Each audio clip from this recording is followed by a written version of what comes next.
Hello बच्चों, आपका स्वागत है मेरे YouTube चैनल लर्निजी पर। तो इस चैनल में हम पढ़ा रहे थे आप लोग को फिजिक्स कक्षा 12 फिजिक्स का भाग 2।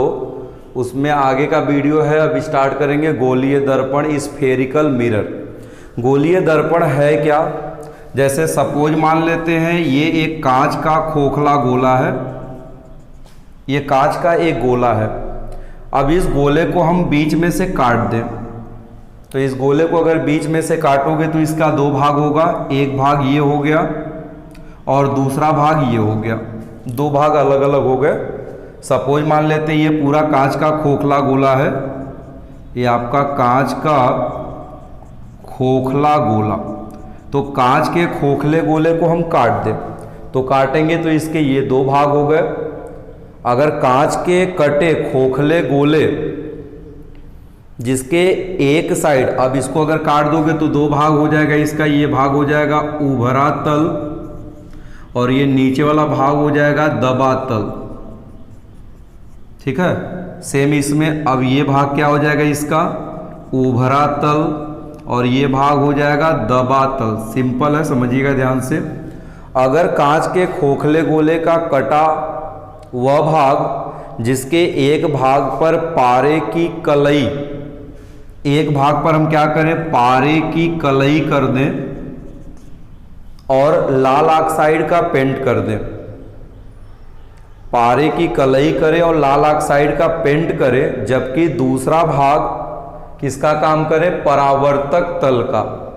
एक भाग पर पारे की कलई कर दे और लाल ऑक्साइड का पेंट करना है, और दूसरा जो भाग है वो किसका काम करे, परावर्तक तल। परावर्तक तल हो जाएगा दूसरा भाग, और पहले भाग पर पारे की हम क्या करें, कलई कर दें या लाल ऑक्साइड का पेंट कर दें, तो उसको हम कहते हैं गोलीय दर्पण। तो गोलीय दर्पण क्या है? गोलीय दर्पण खोखले, कांच के खोखले गोले का कटा वह भाग जिसके एक भाग पर पारे की कलई और लाल ऑक्साइड का पेंट किया होता है, जबकि दूसरा तल परावर्तक का काम करे, उसे गोलीय दर्पण कहते हैं। गोलीय दर्पण दो प्रकार का होगा। गोलीय जो दर्पण होता है दो प्रकार का होगा। पहला जो हो गया अवतल दर्पण। अवतल दर्पण, अवतल का मतलब कॉनकेव और दर्पण का मतलब मिरर। ठीक है, अवतल दर्पण देखिए क्या है। तो दर्पण का मतलब गोले का कटा भाग, कांच के गोले का कटा भाग। तो अवतल दर्पण देखिए है क्या। अवतल दर्पण का मतलब ये हमने दर्पण का कटा भाग ले लिया, जिसका ये तल क्या है, उभरा तल, और ये नीचे वाला क्या है, ये आपका दबा तल है। ठीक है, तो गोलीय दर्पण के उभरे तल पर कलई की गया।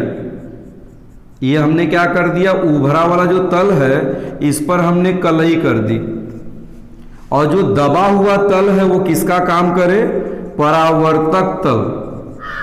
तो वह गोलीय दर्पण जिसके उभरे तल पर कलई किया हो या लाल ऑक्साइड का पेंट किया हो, ठीक है, कलई या पेंट किया हो आपका, और जबकि जो दबा हुआ तल है वो किसका काम करे, परावर्तक तल का काम करे, तो इसको हम नाम देते हैं अवतल दर्पण। क्लियर हो गया? तो अवतल दर्पण किसे कहेंगे, गोलीय दर्पण में अगर उभरा तल कलई किया हो और पेंट किया हो, जबकि दबा हुआ जो तल है वो किसका काम करे, परावर्तक का, तो उसको कहेंगे अवतल दर्पण। तो उत्तल क्या होगा, उत्तल का मतलब उल्टा कर दीजिए। अब देखिए उत्तल दर्पण क्या है, ये आपका जो हो गया दर्पण का एक भाग है, ये वाला भाग है उभरा तल और ये वाला भाग जो है दबा तल।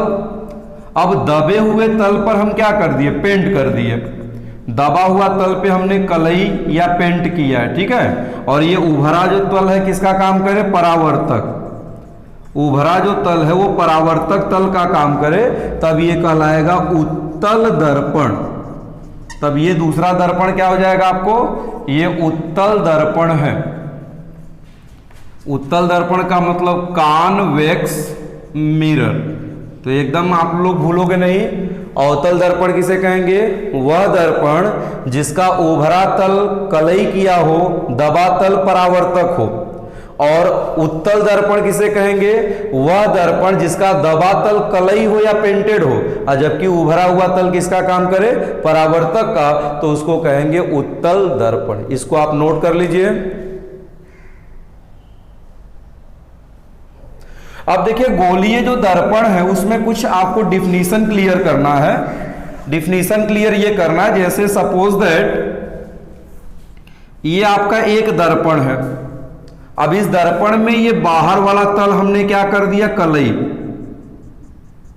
बाहर वाले तल को हमने कलई कर दिया या लाल ऑक्साइड का पेंट कर दिया, और जबकि ये दबा हुआ तल किसका काम करे?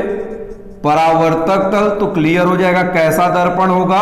अवतल दर्पण। ठीक है, तो अवतल दर्पण में कुछ परिभाषा होगी। अवतल दर्पण के बीचों बीच खींची गई वह रेखा जो दर्पण को दो भागों में बांट दे, इसको हम कहते हैं मुख्य अक्ष। अवतल दर्पण के बीचों बीच खींची गई वह रेखा जो दर्पण को दो भागों में बांटेगी, उसको क्या कहेंगे? मुख्य अक्ष। मुख्य अक्ष दर्पण को जिस बिंदु पर काटती है, जिस बिंदु पर मिलेगी, उसको हम कहते हैं दर्पण का ध्रुव। उसको हम क्या कहते हैं? दर्पण का ध्रुव। अब ध्यान दीजिए, ये जो आपको कटा भाग है किसका है? गोले का। तो गोले में तो केंद्र होगा ना, ध्यान दीजिएगा। जैसे ये गोला है, अब ये काट दिए तो इसका केंद्र तो होगा। तो गोले का वह केंद्र जो दर्पण का एक भाग हो, गोले का वह केंद्र जो दर्पण का एक भाग हो, उसको कहते हैं वक्रता केंद्र। जैसे मान लीजिए सपोज ये सी है, तो अगर इस पूरे को मिलाएंगे तो ये आपका गोला बन गया। अब ये पूरा गोला है तो ये गोला इसका क्या कहलाएगा? केंद्र। अब ये केंद्र दर्पण का भाग है तो इसको हम नाम देंगे वक्रता केंद्र। ठीक है, अब वक्रता केंद्र से जो ध्रुव की दूरी है, वक्रता केंद्र से जो ध्रुव की दूरी है जिसको हम सीपी बोलेंगे, यह कहलाएगा वक्रता त्रिज्या। ठीक है, यह कहलाएगी वक्रता त्रिज्या। तो आपने परिभाषा में मुख्य अक्ष किसे कहा? दर्पण के बीचों बीच खींची गई वह रेखा जो दर्पण को दो भागों में बांटती है, उसे मुख्य अक्ष कहते हैं। दूसरी परिभाषा ध्रुव है। ध्रुव किसे कहेंगे? दर्पण का मुख्य अक्ष दर्पण को जिस बिंदु पर काटता है या जिस बिंदु पर मिलता है उसे क्या कहेंगे? दर्पण का ध्रुव। वक्रता केंद्र किसे कहेंगे? गोले का वह केंद्र जो दर्पण का एक भाग हो, उसे हम कहेंगे वक्रता केंद्र। अब वक्रता केंद्र से ध्रुव के बीच की दूरी, यानी जो दूरी सीपी है, उसको हम कहेंगे वक्रता त्रिज्या। इसको हम नाम देंगे वक्रता त्रिज्या। और दर्पण जितना आपका चौड़ा है, इसका मतलब सपोज दर्पण का भाग है M1 M2, तो ये जो भाग M1 M2 है, इसको हम नाम देते हैं दर्पण का द्वारक। ये कहलाएगा दर्पण का द्वारक। तो यहां एक रिलेशन है। यदि दर्पण का द्वारक, ध्यान देंगे, यदि दर्पण का जो द्वारक है अगर वक्रता त्रिज्या से छोटा हो, कंडीशन है दर्पण का द्वारक, ध्यान देंगे, दर्पण का द्वारक वक्रता त्रिज्या से छोटा हो, तो दर्पण का द्वारक वक्रता त्रिज्या से छोटा है तो दर्पण की फोकस दूरी वक्रता त्रिज्या की आधी होगी। एक नंबर में एग्जामिनेशन में आ सकता है, फोकस दूरी और वक्रता त्रिज्या में संबंध बताइए। तो फोकस दूरी और वक्रता त्रिज्या में संबंध क्या है? यदि दर्पण का द्वारक वक्रता त्रिज्या से छोटा है तो फोकस दूरी वक्रता त्रिज्या की आधी होगी।